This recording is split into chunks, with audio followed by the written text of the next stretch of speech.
Saudações, que felicidade ter você aqui mais um sábado para dialogarmos temas importantes para a sociedade. Hoje vamos falar de imposto de renda. Com ela, a competente contadora Daiane Robledo.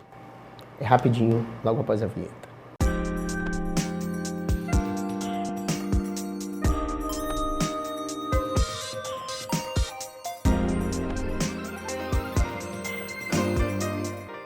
Saudações, em definitivo, aqui para discutir sobre esse tema que é o tema do momento agora, né? Porque estamos diante da abertura do processo de declaração de imposto de renda. Daiane Robledo, que felicidade ter você aqui. Tá certo o nome? Robledo? Robledo. Robledo. Perdão, Daiane Robledo. Dai, vamos lá. Eu sempre fico confuso para falar o teu nome. Dai, que prazer ter você aqui. Obrigada, Ted. Sempre um prazer estar aqui, contribuindo aqui com os temas tão importantes aqui, né? Que você sempre faz questão de trazer para a gente discutir. Muito obrigada pelo convite. Perfeito. A Dai trabalha, é sócia da Capital Soluções Corporativas. Pronto, deixa logo aí para começar, deixa logo aí o contato do Instagram. Todo mundo só fala pro Instagram hoje em dia. Deixa o contato do Instagram aí da empresa. Então, vocês vão conseguir acompanhar um pouquinho mais, né, do que a gente vai discutir aqui hoje. No nosso Instagram é @capital, KPTAL, contabilidade. Você pode procurar a gente lá no Instagram e aproveite para mandar suas dúvidas e navegar no nosso conteúdo. Pronto, a gente vai ter aqui meia hora de programa, mas o que ainda faltar, sempre tem mais alguma dúvida, essa coisa pessoal, entra em contato com a Dai. Dai, vamos lá. Eu quero te ouvir. Imposto de renda. Abriu-se o prazo agora, imposto de renda. Vamos começar pelo basicão, né? Pelo básico, para que a gente possa discutir questões um pouco mais complexas. Quem é que vai declarar? Quem precisa declarar imposto de renda? Assim, faz aquele ampassão bem rapidinho, porque essa coisa é tão simples e básica, é repetitiva, a gente entra em contato contigo, qualquer dúvida que tiver, eu quero só que tu dê um panorama geral para a gente dedicar o nosso tempo para discutir questões mais importantes, eu diria assim, mais sutis. Fica à vontade para dar esse panorama. Certo. Então, Ted, como você falou, o prazo de declarar o imposto de renda já iniciou no mês passado, no dia 15 de março, né? E encerra-se no dia 31 de maio, né? Sempre lembrando que é importante não deixar para a última hora, principalmente para quem tem valores a restituir, né? Quanto antes você declara seu imposto de renda, mais cedo você faz a sua restituição. Então, basicamente, para a gente falar aqui sobre as pessoas que precisam declarar, né, quem está obrigado a declarar, a gente tem um grupo de pessoas que, primeiramente, quem recebeu rendimentos acima de R$ 25.700 no ano de 2022, durante todo o ano calendário, ainda que de fontes separadas, né, tem gente que recebe recurso de mais de uma fonte. Então, a soma dessas fontes é que tem que fazer esse montante. Seja emprego formal, seja informal, não interessa, né? Aquela coisa, o imposto de renda é renda ou provento de qualquer natureza. Exatamente. Mas esse teto é para renda tributável. Pronto. Né? Para quem teve rendimentos não tributáveis, aí fica obrigado o valor de R$ 40.000. Acima de R$ 40.000, você precisa também declarar. Perfeito. Ainda entram na lista de obrigatoriedade as pessoas que possuem bens nos valores acima de R$ 300.000, também estão obrigadas a declarar imposto de renda.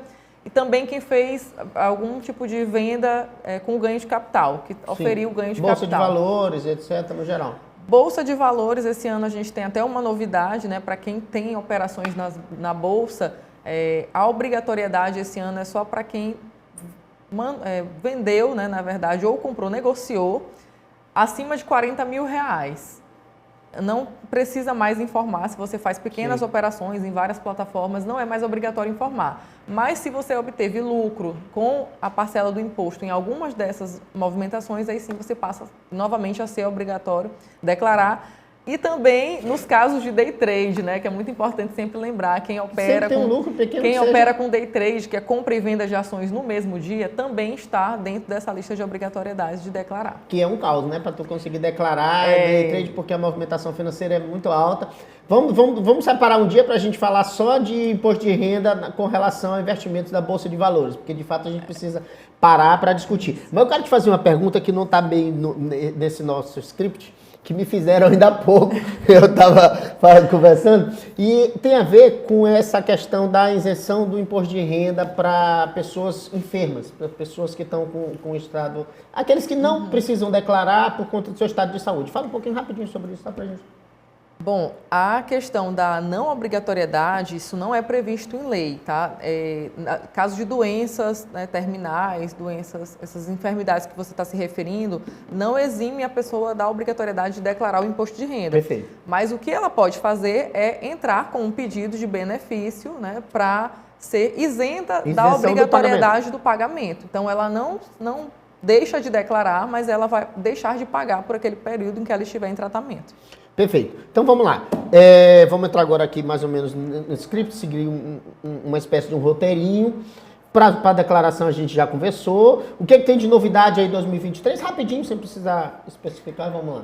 Pronto. Então, como eu falei, tem essa questão das ações, né, que aumentou o teto para declaração. Então, só quem negociou Bolsa acima de 40 mil valores, na Bolsa perfeito. de Valores que está obrigado a declarar.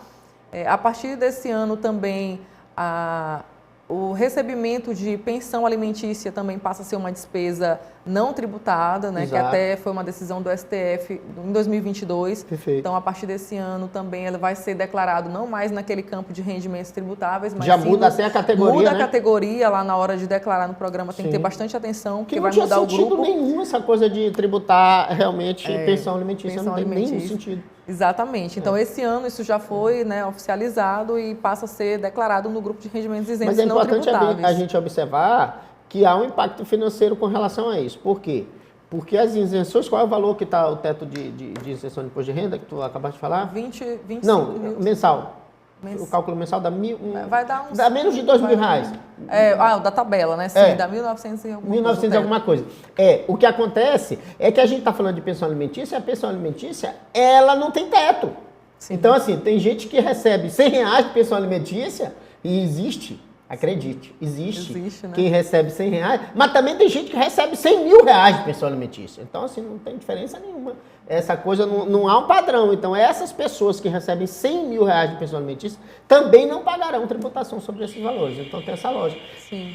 De repente, tu podia trabalhar até com essa questão de um teto diferenciado, né? Se fosse o caso, mas não foi assim. Nesse caso, Ted, eu acredito que o entendimento, né, a uniformidade desse entendimento foi devido ao fato de, se a pessoa já paga aquele valor como pensão alimentícia, é um valor que ela já teve uma origem, já teve uma declaração. É verdade. Então, ela já oferiu esse rendimento, pagou esse imposto em outras fontes. No geral, é para a família, é como se filho, fosse, exatamente. E aí é como se fosse um valor isento de imposto de renda, né, que já está pago, devidamente pago, e foi repassado a um terceiro.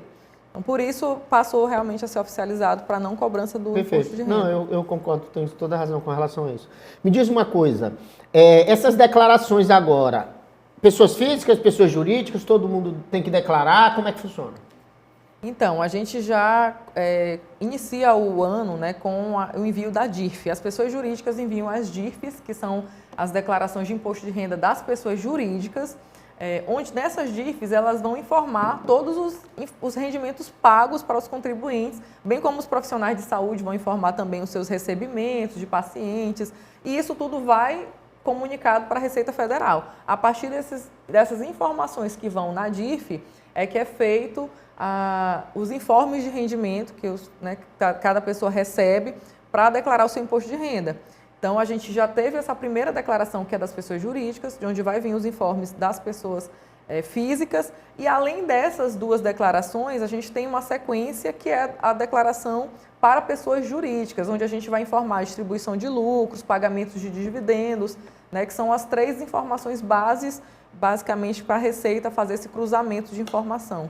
Essa pergunta é interessante, eu quis trazer ela, Dai, pelo seguinte, porque no geral, as pessoas como um todo, elas pensam que essas declarações anuais nossas, é completamente diferente da PJ, porque a PJ faz isso mensalmente, né? No geral, as pessoas jurídicas, claro, há exceções de pessoas físicas que fazem essa contribuição, essa declaração mensal, né? O carnê-leão, né? Exato. Que serve com relação a isso. Mas, no geral, as pessoas jurídicas têm uma outra estrutura, né? Tem uma outra lógica. Mas eu quero falar de um grupo especial. Eu quero te ouvir, porque eu sei que tu tens conhecimento na área e esse grupo me interessa muito pensar sobre essa temática, que é a questão do rural, né? Do produtor rural, a questão do imposto de renda, tanto PJ, principalmente a questão do pessoa física, produtor rural, que tem o CNPJ, né? Que consegue fazer essa declaração. Eu queria te ouvir sobre isso. principalmente o Maranhão hoje, Dai, é a coqueluche do agronegócio. Sim. Então, assim, eu tenho acesso, tenho conhecimento disso, porque é uma área que eu gosto, uma área que eu me envolvo, que pessoas estão vindo de todo o Brasil ter acesso agora às terras do Maranhão e fazer investimentos no agronegócio do Maranhão. Tocantins, Bahia, Recife, do norte, do nordeste, do sul, do centro-oeste. O Brasil inteiro, na verdade, descobriu o Maranhão. Acho que o Maranhão está sendo descoberto, Maranhão e Piauí. Na verdade, Maranhão e Piauí são os estados que estão recebendo um aporte, na verdade, um deslocamento de produtores rurais da região sul, norte, para cá. Tem um monte de gente que eu conheço que está sendo da Bahia, está vindo montar a estrutura aqui, do Tocantins está vindo montar a estrutura aqui, por vários motivos, a gente não vai entrar nisso agora, que não é objeto do nosso programa, mas eu quero te ouvir sobre declarações de imposto de renda, sobre essa relação do produtor rural, seja pessoa física ou jurídica, com o leão. Essa lógica, para tu dar umas dicas para a gente, o que é que deve fazer então essa pessoa? Certo, Ted. Então, inclusive, existe uma dúvida, né, dos produtores rurais de, às vezes, ficarem sem saber, preciso ou não preciso declarar. Né? Então, existe uma regra geral da Receita Federal também para os produtores rurais, que a partir de 142 mil, acima de 142 mil de faturamento durante o ano calendário, ele está obrigado a declarar, e também se ele tiver prejuízos, né, na atividade rural para compensar, tanto do exercício anterior, né, de 2022, que é o caso, quanto de outros exercícios anteriores a esse. Então, ele está obrigado a declarar se ele tiver em um desses dois critérios. Mas foi importante você tocar nesse assunto, até para a gente entrar um pouco mais, né, nessa área, fugindo um pouco aqui do nosso escopo. Porque eu me interesso muito pela área e eu quero te aproveitar o máximo fugindo um pouco aqui só dessa pauta de declaração de pessoa física, mas como você falou também, né? Fica à vontade. As pessoas físicas, os produtores rurais, pessoas físicas, né, geralmente fazem a declaração durante o ano, como você deu o exemplo anteriormente, através do Carnê-Leão.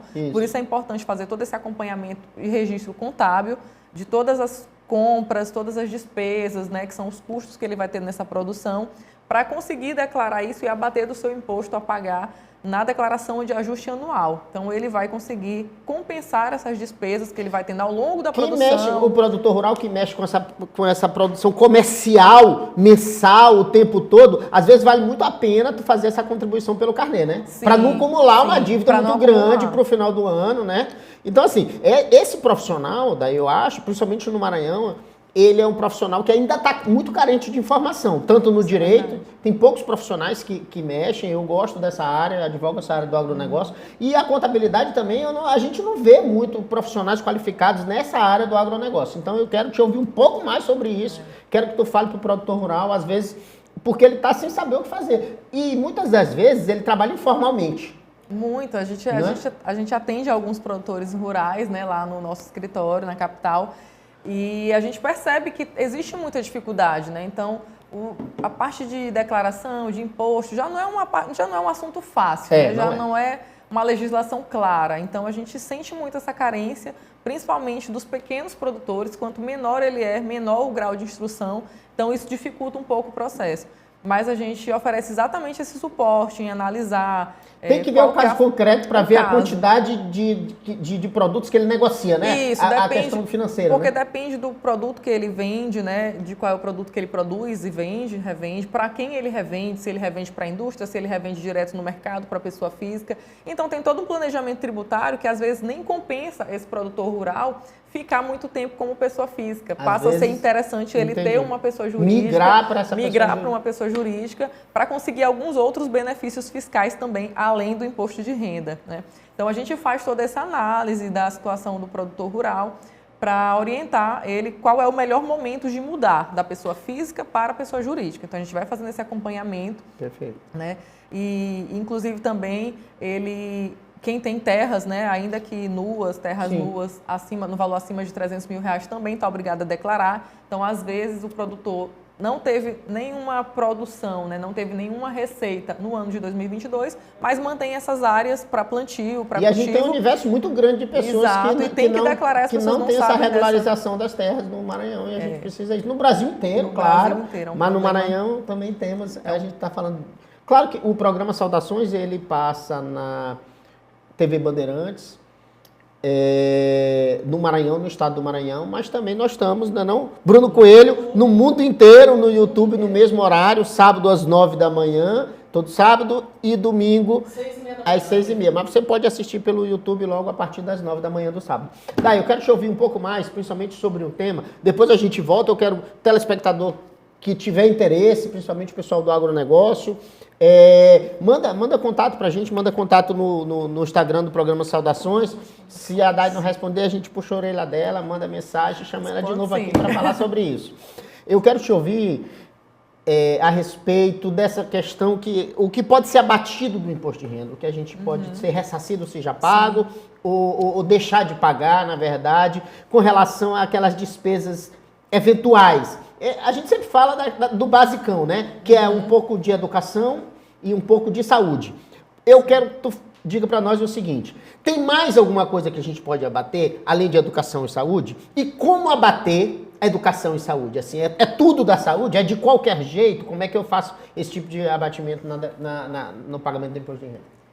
Então, Ted, hoje as despesas dedutíveis, como você falou, são basicamente essas. Saúde, né, que é uma despesa dedutível que não tem limite. Às vezes as pessoas têm essa dúvida também. Eu fiz um tratamento de saúde muito caro, né? Fiz uma cirurgia, paguei, enfim, auferi gastos aí até maiores do que o que eu ganho no ano. Mas vou intervir agora. E medicamento? Medicamento não. Não é saúde, não é saúde? Não, é porque essa discussão, essa coisa de medicamento, porque quando tu pensa assim, saúde é amplo, mas aí tu vai comprar um remédio para dor de cabeça na farmácia, tu não dá bita. Não só dor de cabeça, mas os remédios, efetivamente, que tu tá usando pro teu tratamento de saúde.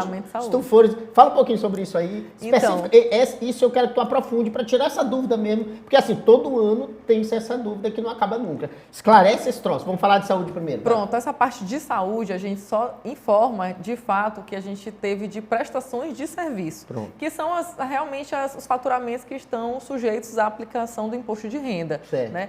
Para a parte de medicamentos, por que não entra? Porque já tem uma legislação específica. Então, a gente tem alguns benefícios fiscais para medicamentos, que a maior parte das farmácias já não recolhem todos os impostos. No produto que tu está dizendo, as né? isenções diretas no produto que não recaem para o consumidor final. Então, isso já ficaria mais difícil. E quando esse custo ele está embutido na despesa do serviço médico, por exemplo? Porque tu vai pagar uma estrutura médica, uma operação, etc., tu paga lá serviço e produto. Exatamente. Aí não tem problema. Aí você vai entrar, consegue isenção, né? Porque você vai conseguir uma nota fiscal, né? Que toda essa despesa médica tem que ser comprovada por notas fiscais. E se for estética? Estética. Mas qual o tipo de profissional? Estética também entra, tá? Também entra? Do tipo de profissional, sim. Vamos falar do padrão. Lipoaspiração, botox, essa coisa. Cirurgia, qualquer tipo de cirurgia. De algum profissional registrado, entra. Também todas as entra, também pega essa isenção. Medicamento, não. Agora que está na moda, a harmonização facial. Harmonização, se tiver nota fiscal. Feio pra burro com esse negócio de harmonização facial. A gente tá ficando com a cara deformada aí nesse negócio. Se tiver a nota fiscal registrado de todo o valor que foi pago, tudo bonitinho, entra. Todas as despesas com saúde entram e sem limite de valor. Né? Que é diferente do caso de despesa com educação e dependência. Vamos entrar na educação, então. A parte da educação vai ter esse limite, vai seguir o mesmo padrão dos dependentes. Vem cá, rapidinho, só pra gente concluir saúde. Plano de saúde debita bonitinho, porque é saúde em geral, ou não? Plano de saúde deduz, só tem que observar o seguinte: esse plano de saúde você paga diretamente como pessoa física ou é um benefício da empresa? Se for um plano de saúde via empresa, você não pode fazer essa dedução. Não pode fazer, se a empresa que paga jurídica e te der esse benefício, você não pode fazer essa dedução. E naquele caso, vamos lá, as empresas, os planos de saúde, eles são malandros. Isso aí tá mais no lado do direito. Malandramente, o que aconteceu foi o seguinte: começou a haver algumas proibições por conta de pressão social, de haver aumento pessoa física diferente de pessoa jurídica. Pessoa jurídica é o caos. Os caras aumentam do jeito que querem. Pessoa física começou a haver uma espécie de limite. E as agências começaram a meio limitar. E aí o que aconteceu? As operadoras de plano de saúde começaram a trazer uma espécie de vários benefícios, ou seja, algumas outras nem estavam mais fazendo a carteira, abrindo a carteira para pessoas físicas. E aí as pessoas físicas em casa eram obrigadas a abrir uma empresa para fazer a porra do plano família, que não era plano família, é o plano empresa, para tu ter lá tua mãe, tua avó, o teu filho e tal, e etc. Tem alguma distinção isso? Tu consegue debitar quando é nesse caso específico?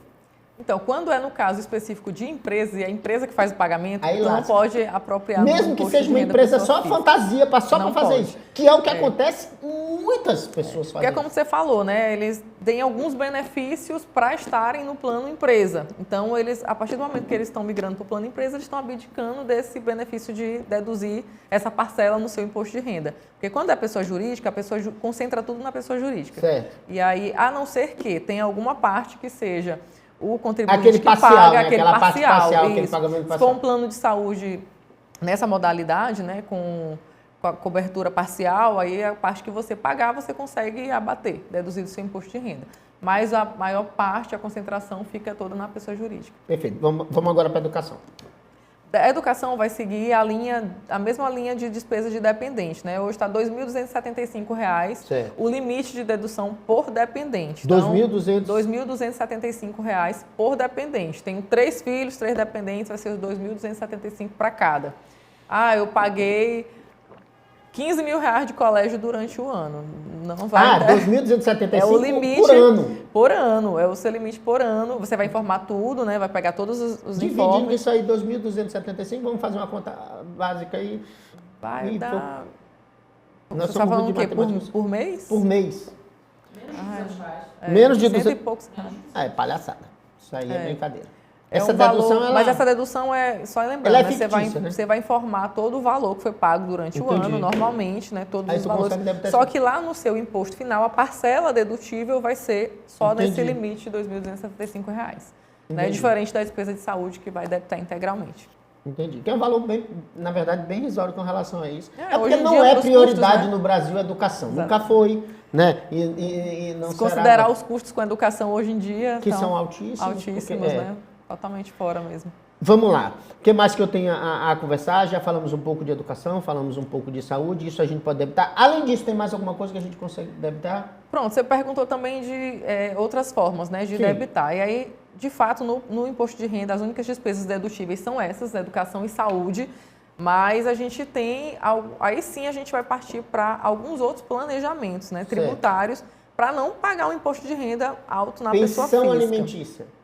Pensão alimentícia já não é mais tributado, né, não, pelo menos já Eu não vai ser debito mais quando uma eu despesa. pago? Eu posso debitar? Eu pagando pensão alimentícia, não debito. Não, você não vai debitar. Certo. Você não vai debitar. E aí quem recebe também Perfeito. não vai Não, calcular ninguém mais imposto sobre entendo. isso. É um imposto isento, um imposto não, um pagamento isento, né? Perfeito. Livre de imposto. Perfeito. Vamos falar um pouco sobre compra e venda de imóveis. No geral, as pessoas às vezes estão adquirindo ou estão vendendo imóvel. Como é que se dá essa questão da declaração de imposto de renda? Eu quero falar de imóveis no geral e depois eu quero ir lá para o agronegócio. Rapidinho, Pronto. só um passeio lá. Pronto. É bom você falar sobre isso, porque às vezes o que as pessoas acabam confundindo muito no período da declaração de imposto de renda. Elas compram um imóvel, acontece muito da gente negociar esse imóvel, aí você vai pagando ali uma parte, paga uma entrada, às vezes passa anos pagando uma entrada, e esse imóvel só transfere para o seu Só nome no final. quando você termina de fazer todo o pagamento. Aí é uma lapada. Aí porque é nesse ano que a pessoa quer informar esse imóvel na sua declaração de imposto de renda. Mas tem que lembrar que o imóvel ele vai sendo informado de acordo com o que vai sendo pago, né? E sempre pelo custo de aquisição. Né? Sempre que também existe muito essa dúvida de eu posso avaliar, meu imóvel vale, eu comprei por 200 mil, mas vale 1 milhão. Posso lançar 1 milhão? Não, sempre vai ser o custo de aquisição na sua declaração de imposto de renda. Então, assim, comprei um imóvel de 200 mil reais, paguei 100 mil reais ano passado e esse imóvel ainda não foi transferido para o meu nome, mas eu já posso informar que eu fiz essa compra desse imóvel e fiz o pagamento de 100 mil reais durante o ano. Por quê? Isso eu vou declarar lá nos bens e direitos para que eu consiga ir criando um lastro patrimonial. Para depois dizer como é que tu conseguiu 200 mil reais para Exato, em comprar esse um único imóvel. ano, né? Então, ao longo dos anos, você vai informando quanto que você vai pagando daquele imóvel para que isso acompanhe a sua progressão de bens e direitos na sua declaração e também consiga ter esse lastro patrimonial, né? Então, não dá para você pegar um imóvel depois de pago, senão a gente tem que voltar e retificar todos os períodos anteriores de declaração de imposto de renda, desde a data de aquisição do imóvel. E na venda? Aí, na venda desse imóvel, você vai aferir ganho de capital se você vendeu por um valor acima do que você comprou... E acima é o que está no papel lá. É o que está no papel. Aí vai ser pelo preço Não tem da valorização? escritura. Não interessa a valorização? Nada? Vai ser pelo valor que você vendeu, que é o valor de registro, né? O valor da escritura. Então, essa valorização é o ganho de capital. Você vai pagar imposto sobre essa diferença, né? Então, comprou um imóvel de R$200 mil, vendi por R$500 mil, sobre 300 mil eu vou ter que pagar a diferença e aí eu vou pagar uma alíquota fixa de 15%, né, sobre esse ganho. O que eu tiver de lucro na venda desse imóvel, eu vou ter que pagar esse imposto. Né? E fazer também, é importante lembrar que a gente também pega muitos erros lá no escritório de pessoas que só informam isso para o contador, né, para a contabilidade, no período de declaração de imposto de renda. E esse recolhimento do ganho de capital tem que ser feito no mês consecutivo à venda. Então, eu vendi o imóvel em setembro do ano passado, em outubro eu já tinha que ter apurado esse ganho de capital e pago. Sim. Então, não é que não dê para fazer agora, dá para corrigir, mas vai acabar incidindo multa e juros, que não é o ideal. Vamos lá, e veículos? Veículos, tem bens alguma e distinção direitos... com relação a imóveis? Veículos também vai entrar na questão do ganho de capital, se houver, né? Se houver uma venda de veículos por um valor acima do que ele vale de fato, está registrado, também é oferido ganho de capital. Mas geralmente o veículo, com o passar dos anos, sofre depreciação, né? Sim. Então, a lógica é que esse veículo não tenha esse ganho de capital, é um pouco menos comum. Entendi. Só então nesse tem que pensar bem, porque às vezes não tem nada a pagar nesse Nos sentido. últimos anos a gente teve uma inversão um pouco dessa questão de veículos, né? Que a tabela subiu bastante e acabou que valorizou muito. Mas já está descendo, eu acho que a coisa já pode ter ocorrido algum ganho de capital nesse sentido, mas geralmente não tem. Vamos lá, vamos falar então para que a gente consiga falar de maior número de assuntos possíveis.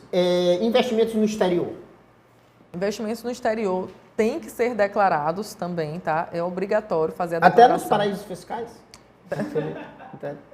Nós estamos falando especial para uma classe trabalhadora, no geral, aqueles trabalhadores da política, né? que tem algum ganho de capital investimento.